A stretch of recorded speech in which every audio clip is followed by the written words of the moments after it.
Tonight, more questions emerged surrounding the tiny Montana firm that landed a huge contract to help restore power to Puerto Rico. The potential connection between Interior Secretary Ryan Zinke, who also lives in Whitefish, now has many lawmakers questioning the deal. Renee Marsh brings us the story. How many employees does it take to win the biggest power restoration contract in Puerto Rico? Well, just 2 at a company in northwest Montana.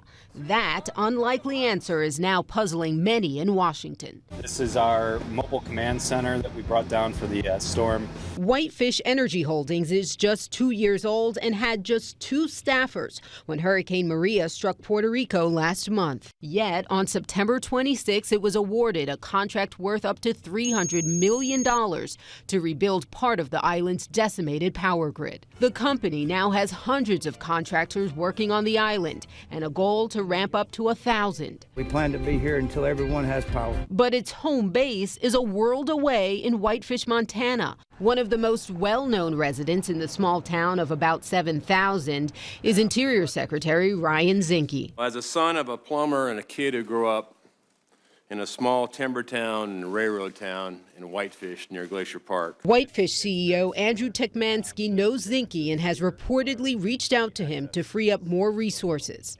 A spokeswoman at the Interior Department tells CNN Zinke did not respond to the request and played no role in awarding the contract, but acknowledged Tekmansky sent the secretary an email. The spokeswoman added Zinke and Tekmansky know each other because they both live in a small town where everyone knows everyone. Adding to the mix, an investment firm run by Republican donor Joe Colonnetta lists Whitefish as one of its investments on its website. According to the Federal Election Commission, Colonnetta and his wife contributed more than $20,000 to Donald Trump's presidential campaign and more than $30,000 to the RNC last year alone.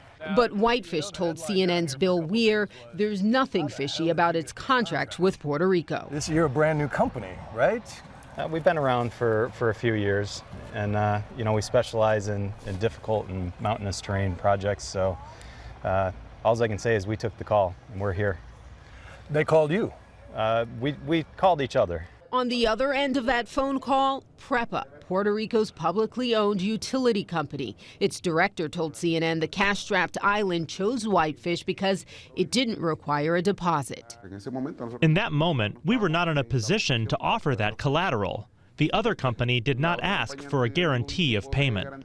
While no wrongdoing is being alleged, Democratic Congresswoman Nydia Velázquez is demanding answers. We need to protect taxpayers, but we also need to protect the people of Puerto Rico, and the way to do that is by making sure that we hire the company that has the experience and the capability. Renee Marsh reporting.